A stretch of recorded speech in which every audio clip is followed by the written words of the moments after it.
এর বাইরে কোনো রাস্তা নেই। এতে জীবন যাকার থাকুক, ইন্ডিয়া হটাও বাংলাদেশ বাঁচাও, ভারত খেদাও বাংলাদেশ বাঁচাও, এই স্লোগানকে সামনে রেখে আমাদের জীবন মরণ লড়াই নামতে হবে। আমি বিশ্বাস করি এই একটা মাত্র স্লোগানকে সামনে রেখে রাজপথে নামতে পারলে বাংলাদেশের জনগণ খুব শীঘ্রই মুক্তির আলো দেখবে, আশার আলো দেখবে, বিজয়ের আলো দেখবে। এর বাইরে আর কোনো রাস্তা নেই ভাই। যে যাই বলেন, অনেক ফর্মুলা, ইকুয়েশন, সমীকরণ দিবেন, কোনো আপত্তি নেই, কিন্তু মনে রাখবেন সকল ফর্মুলার একটাই ফর্মুলা, মূল ফর্মুলা, সেটা হচ্ছে ইন্ডিয়াকে হঠাৎ। এই একটা মাত্র পথ, একটা মাত্র রাস্তা আমাদের সামনে খোলা আছে, যেটার মাধ্যমে এদেশের মানুষ মুক্তি পাবে, এদেশের মানুষকে আমরা মুক্তির আলো দেখাতে পারবো। এর বাইরে কোনো রাস্তা নেই। প্রত্যেকটা দেশের ফ্যাসিস্ট, স্বৈরাচার, তাদের মূল টার্গেট কি জানেন? জনগণের দৃষ্টি এক এক সময় এক এক দিয়ে নিয়ে যাওয়া। আজকে আওয়ামী সরকার কি করছে? নতুন একটা ইস্যু সামনে দাঁড় করিয়ে দিয়েছে আমাদের, এবং সেই ইস্যুতে আমরা নাচানাচি করছি। এবং এই ইস্যুতে নাচানাচি করতে গিয়ে কি হলো? বেনজির আর ওই ফরিদপুরের ঘটনা আমরা ভুলে যেতে বসলাম। ওই যে মিল্টন সমাদ্দার ইত্যাদি ইত্যাদি। হ্যাঁ, মিল্টন সমাদ্দার অপরাধী, আমি তার বিচার দাবি করি, কিন্তু একই সাথে আপনাকে বুঝতে হবে মিল্টন সমাদ্দারের অপরাধ আর বেনজিরের অপরাধ এক নয়। কারণ এই বেনজির বিএনপি জামাতের যে পরিমাণ নেতাকে ক্রস ফায়ার দিয়েছে, গুম করেছে, তার কোনো হিসাব নেই। এখন আপনি ওই মিল্টন সমাদ্দার আর বেনজির সাহেবকে এক পাল্লায় মাপলে হবে? সে কত মানুষকে ক্রস ফায়ার দিয়েছে তার হিসাব আছে। এই বিএনপি নেতারা বছরের পর বছর বাড়িতে ঘুমাতে পারে নাই, বউ বাচ্চার সাথে থাকতে পারে নাই এই বেনজিরের দাপটে। অবাক করা বিষয় আপনারা দেখেছেন না? এই বেনজিরকে রাষ্ট্রীয় জাতীয় শুদ্ধাচার পুরস্কার দেওয়া হয়েছে। এই শুদ্ধাচার পুরস্কার কাকে দেওয়া হয় জানেন তো আপনারা? যে যারা দায়িত্ব পালনকালে এক পয়সাও ঘুষ নেন নাই, দুর্নীতির সাথে জড়িত হন নাই, এরকম ক্লিন ইমেজের অফিসারদের জাতীয় শুদ্ধাচার পুরস্কার দেওয়া হয়। সেই জাতীয় শুদ্ধাচার পুরস্কার বেনজিরকে দেওয়া হয়েছে। তার মানে চোরে চোরে মাস্তুত ভাই, যারা চোর তারা চোরকেই পুরস্কার দিবে, এটাই স্বাভাবিক। তো এই বেনজিরকে যে সরকার পুরস্কার দিয়েছে, তারাও বেনজিরের মতো মাফিয়া, লুটেরা, চোর, ডাকাত। এই কথাগুলো বলতে হবে বন্ধুগণ। আজকে আমরা ভারতীয় পণ্য বয়কটের ডাক দিয়েছি। এতে অনেকের গায়ে জ্বালা পোড়াও শুরু হয়েছে যে কেন আমরা ভারতের পিছনে এতদিন পরে লাগলাম। হ্যাঁ, এটাই আমাদের মুক্তি আন্দোলন, এটাই আমাদের মুক্তির একমাত্র পথ। আমরা ইন্ডিয়ার সাথে কামান, যুদ্ধ বিমান নিয়ে লড়তে পারবো না, ওই শক্তি আমাদের নেই। কিন্তু আমরা ভারতীয় পণ্য বয়কটের মাধ্যমে এই বাংলাদেশ থেকে ইন্ডিয়ান আধিপত্যবাদ, আগ্রাসন আমরা উচ্ছেদ করতে পারবো ইনশাআল্লাহ।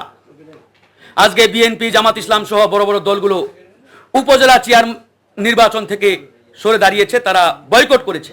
অনেকে এটাকে আবার ইনিয়ে বিনিয়ে বলার চেষ্টা করছেন যে বিএনপি তো ভুল সিদ্ধান্ত নিল। আজকে দেখেন, যেখানে আওয়ামী লীগের কাছেই নিরাপদ নয়, এই উপজেলা চেয়ারম্যানে আপনারা দেখেছেন আওয়ামী লীগের এক মন্ত্রী, আইসিটি মন্ত্রী জুনায়েদ আহমেদ পলক, তার শ্যালক নির্বাচনে দাঁড়িয়েছে। সেখানে আওয়ামী লীগের আরেক নেতা দাঁড়িয়েছে, সেই নেতাকে দিনে দুপুরে জেলা প্রশাসকের কার্যালয়ের সামনে থেকে গুম করা হয়েছিল।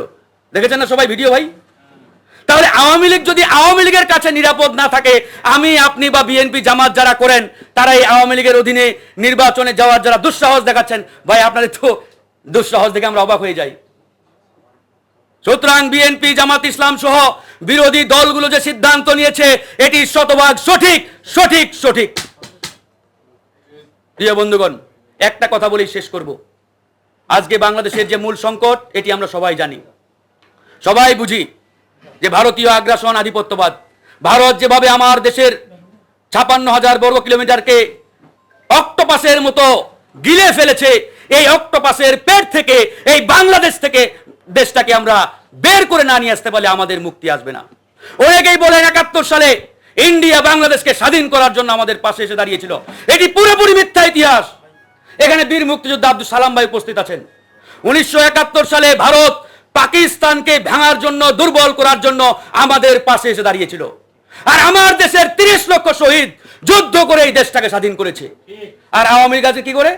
পুরো যুদ্ধের ক্রেডিট ওই মোদী সরকারের হাতে তুলে দিয়ে আসছে, যে দাদা আপনারা না থাকলে, আপনারা না আসলে এই দেশ স্বাধীন হতো না। এর চাইতে ডাহা, মিথ্যা, প্রতারণা, মুক্তিযোদ্ধাদের সাথে বেঈমানি আর কি হতে পারে বলুন? এই কথাগুলো বলতে হবে, তরুণ প্রজন্মকে তুলে ধরতে হবে আগামীর প্রজন্মের কাছে সঠিক ইতিহাস, না হলে এরা ভুলের মধ্যে থাকবে। প্রতিনিয়ত আওয়ামী লীগ আজকে মিথ্যা প্রপাগান্ডার মাধ্যমে আমাদেরকে একটা ঘোরের মধ্যে রেখেছে, যাতে আমরা সঠিকটা না জানতে পারি বন্ধুগণ। এজন্য আমাদের কথা বলতে হবে, সঠিকটা মানুষকে জানাতে হবে। আমি বিএনপির প্রতি উদাত্ত আহ্বান জানাবো, আপনারা বাংলাদেশের এই মুহূর্তে সবচাইতে বড় রাজনৈতিক দল, আপনাদের উপরে যে জুলুম নির্যাতন আওয়ামী লীগ চালিয়েছে এবং অদ্যাবধি চালাচ্ছে, এটা পৃথিবীর ইতিহাসে বিরল। কোন দেশে বিরোধী দলের উপরে এত জুলুম নির্যাতন রুলিং পার্টি চালায় নাই, যেটা আপনাদের উপরে চালাচ্ছে, আমাদের উপরে চালাচ্ছে। এখন আমাদের পরিষ্কার বক্তব্য, আমরা যদি এই ফ্যাসিস্ট আওয়ামী শক্তির হাত থেকে এই দেশকে মুক্ত করতে চাই, তাহলে আমাদের পথ একটাই, ইন্ডিয়া হটাও বাংলাদেশ বাঁচাও, ভারত খেদাও বাংলাদেশ বাঁচাও। এই স্লোগানকে সামনে রেখে আমাদের জীবন মরণ লড়াই নামতে হবে। আমি বিশ্বাস করি এই একটা মাত্র স্লোগানকে সামনে রেখে রাজপথে নামতে পারলে বাংলাদেশের জনগণ খুব শীঘ্রই মুক্তির আলো দেখবে, আশার আলো দেখবে, বিজয়ের আলো দেখবে। এর বাইরে আর কোনো রাস্তা নেই ভাই। যে যাই বলেন, অনেক ফর্মুলা, ইকুয়েশন, সমীকরণ দিবেন, কোনো আপত্তি নেই, কিন্তু মনে রাখবেন সকল ফর্মুলার একটাই ফর্মুলা, মূল ফর্মুলা, সেটা হচ্ছে ইন্ডিয়াকে হটাতে হবে। ইন্ডিয়াকে হটাতেই হবে, এর বাইরে কোনো রাস্তা নেই। এতে জীবন যাকার থাকুক।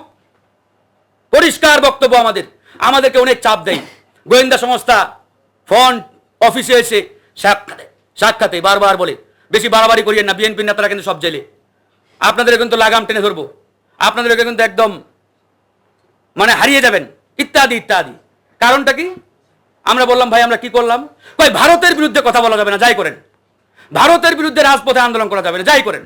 পরিষ্কার বক্তব্য। আর আমরা বলি এই 56,000 বর্গ কিলোমিটার বাংলাদেশের সীমানা আমাদের রক্ত এবং ঘামের বিনিময়ে অর্জিত সম্পদ, এটা নিয়ে আমরা লড়াই করব। এই সম্পদে, এই এলাকায়, এই মাটিতে যারাই মাতব্বরি করবে, যারাই এখানে আগ্রাসনের ঘাঁটি গাড়তে আসবে, আমরা তাদেরকে এখান থেকে উচ্ছেদ করবো ইনশাআল্লাহ। লড়াই চলছে, লড়াই চলবে। আমি সকলকে এই লড়াইয়ে অংশগ্রহণের আহ্বান জানিয়ে এখানেই শেষ করছি। ভালো থাকবেন, সুস্থ থাকবেন। আসসালামু আলাইকুম রহমতুল্লাহ। ধন্যবাদ।